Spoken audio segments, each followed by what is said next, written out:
Good morning. Today is Thursday, March 25th, and it's a white cohort day. A reminder there will be no school tomorrow due to our Meet the Teachers conferences. Students, we will see you on Monday. All students, faculty, and staff, don't forget to order your lunch for next week by 8:45 a.m. today. Attention Vermont juniors. The Vermont State Science Assessments will be on Friday, April 2nd from 8 to 11:30 a.m. You'll receive an email and your STJ Labs account with your testing location.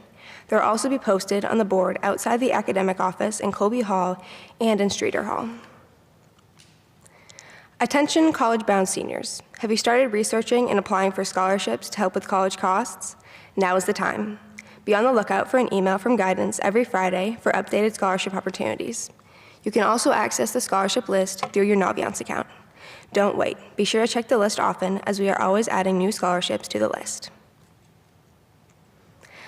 Attention international students. The registration deadline for the April 10th TOEFL is today. Any student needing to take the TOEFL should email Ms. McCaffrey at mmccaffrey@stjlabs.com to get the link to the registration form. Please email Ms. McCaffrey with any questions.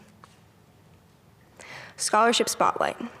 Vermont EPSCoR, valued at $5,000.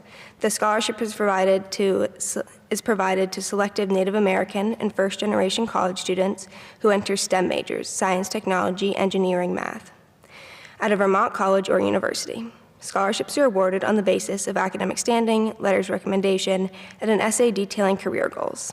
Deadline to apply is April 1st. For any additional information, visit your Naviance account. And athletes, remember to spring athletes, please complete the spring sports sign-up Google form to make sure we know your athletic plans. This has just been resent to your STJ email accounts. Reminder to mark your calendars for next Tuesday evening at 6:30 p.m. for Meet the Coaches Zoom meeting and sports-specific breakouts. Zoom invites have been sent to your STJ Lab accounts. Spring practices start with baseball pitchers and catchers Monday, March 29th, and all other sports on April 5th. And happy birthday today to Quinn Murphy, Connor Salo, and Eliza Wan. Happy birthday tomorrow to Esme Kimber, Noah LaBounty, and a special happy birthday to Donovan Randolph from his advisory. Happy birthday on Saturday to Bianca Hannon and Ainsley Atkinson, and on Sunday to Isaiah Woodward. Happy birthdays. Have an excellent day.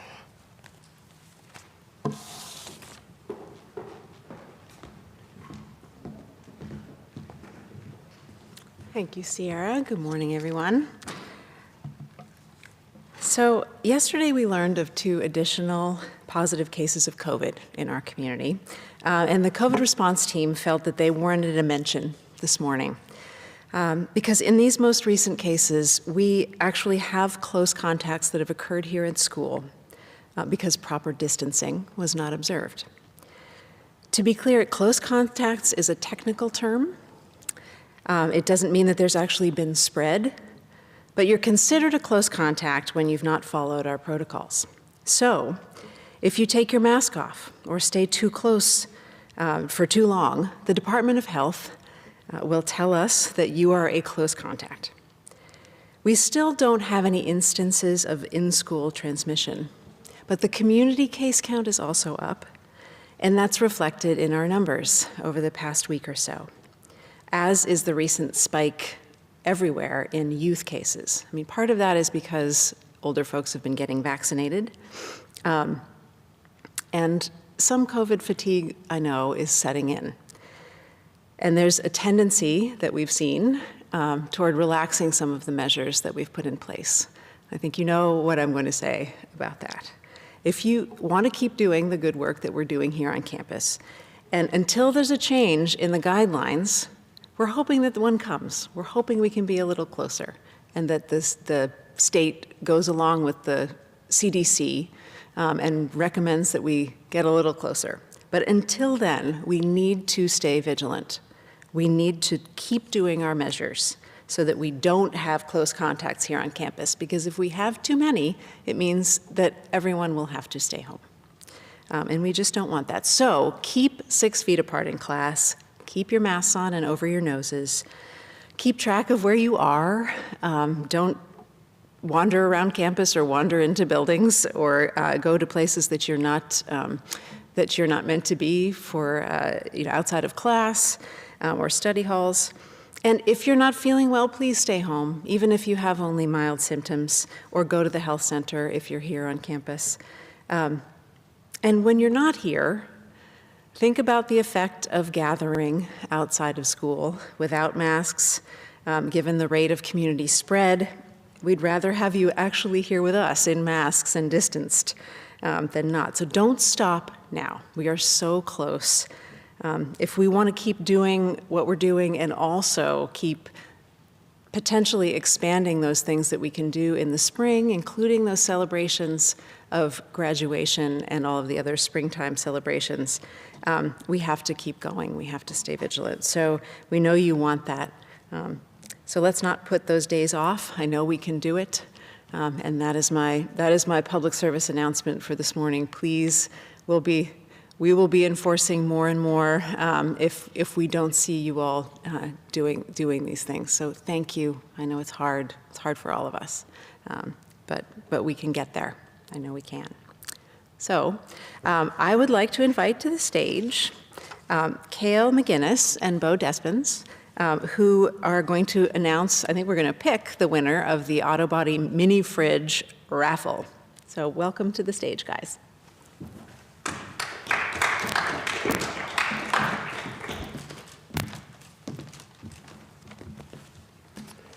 So, as most of you guys have seen around campus, there's a bunch of flyers about a mini fridge the Auto 2 kids are auctioning off.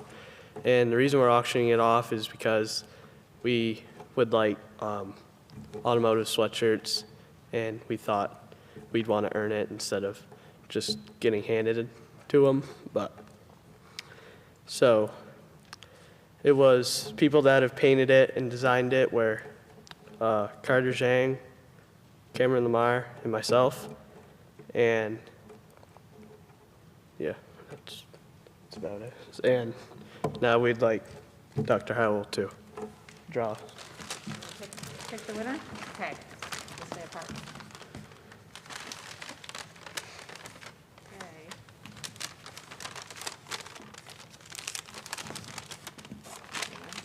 There you go. The winner is Rat Thomas. Yeah.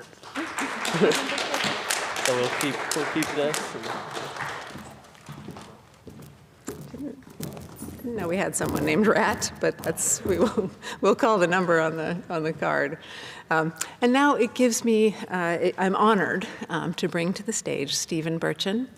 Stephen came to me a little over a month ago with an idea to speak in chapel about anti-Semitism. He's been thinking a great deal about it and working very hard to bring the story to the stage that he wished most to tell. So Stephen, please come to the podium.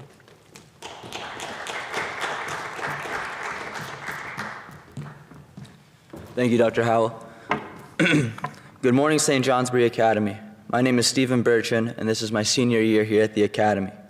I've been lucky enough to meet, talk, and bond with many of you in my time here, but there are still many of you that I've not yet had the pleasure of getting to know. So I hope you guys get to learn a little bit more about me through this chapel talk. Those of you listening who know me well enough know that I'm proudly Jewish, and that my religion is a huge part of my identity. I find myself on this stage today to talk about a social issue that I'm incredibly passionate about, which is anti-Semitism. Anti-Semitism, as I'm sure that many of you know, is among the oldest, darkest, and cruelest forms of hate that exist. It reached its peak during the Holocaust, in which 6 million Jews of many ages and nationalities met their untimely deaths at the hands of the German government under the rule of the Nazi Party. This form of hate, however, has been around millennia before the conception of Nazism, and has even seen a resurgence in recent years, which is something that has been concerning me and countless other Jews on this campus, in the country, and throughout the world. The International Holocaust Remembrance Alliance, an organization founded in 1988 to combat growing Holocaust denial and anti-Semitism throughout education, defines anti-Semitism as, quote, a certain perception of Jews which may be expressed as hatred towards Jews.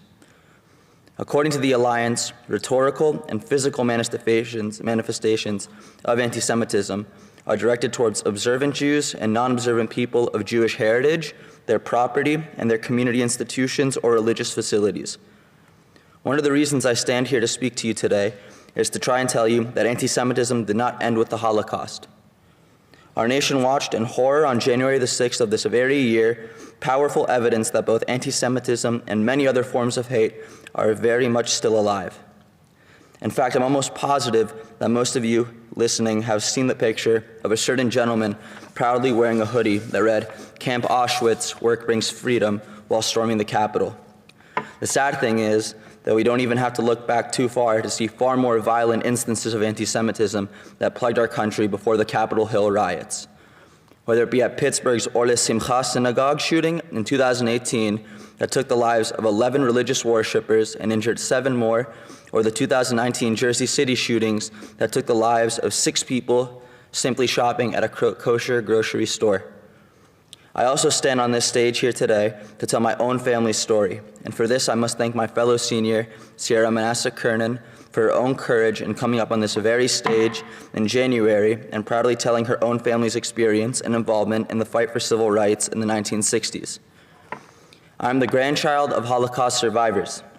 My grandfather was born in a small village in Poland in 1912, and my grandmother was born in a small village in Belarus in 1926. Both of them were very observant Jews, and both of them saw horrors that I cannot bring myself to even begin describing in detail.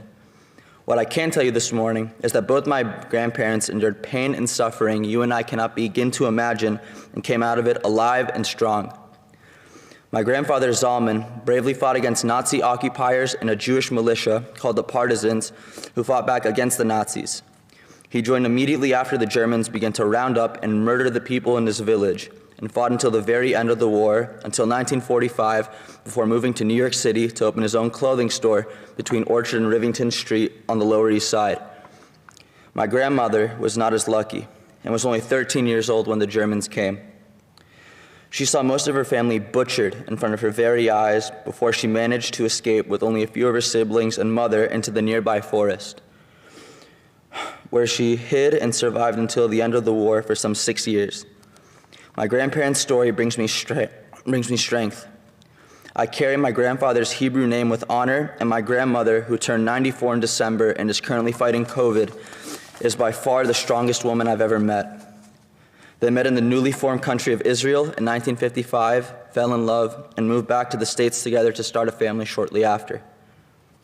While on the topic of family, this Saturday, my Jewish family on campus and countless other Jews throughout the world will be celebrating Passover, a Jewish tradition that's over 3,000 years old. In the spirit of the holiday, I'll tell you all the story of Passover to the best of my ability.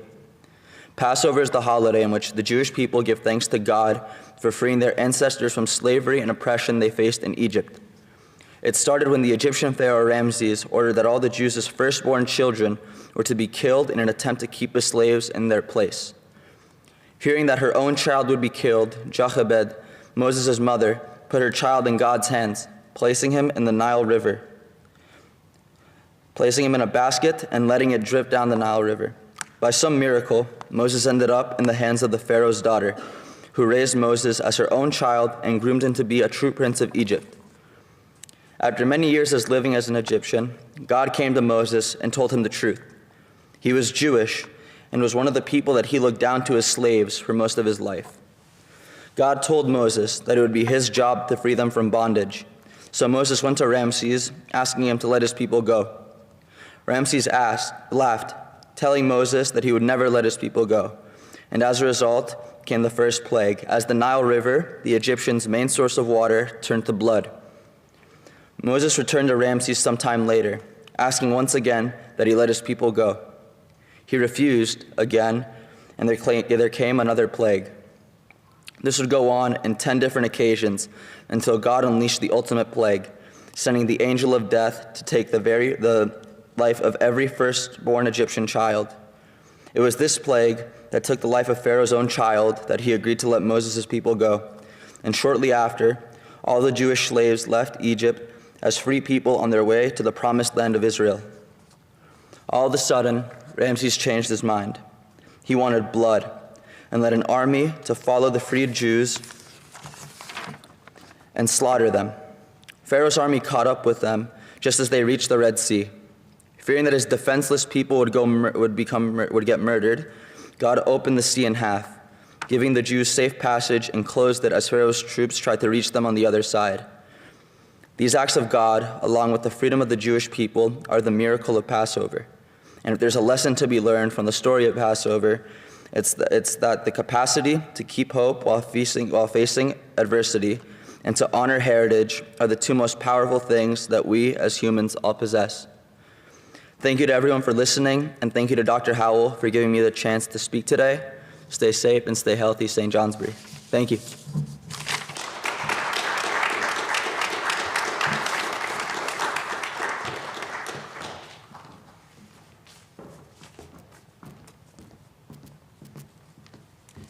Thank you so much, Stephen. I look forward to the Passover dinner on Saturday, and it will mean even more to me hearing that story from you.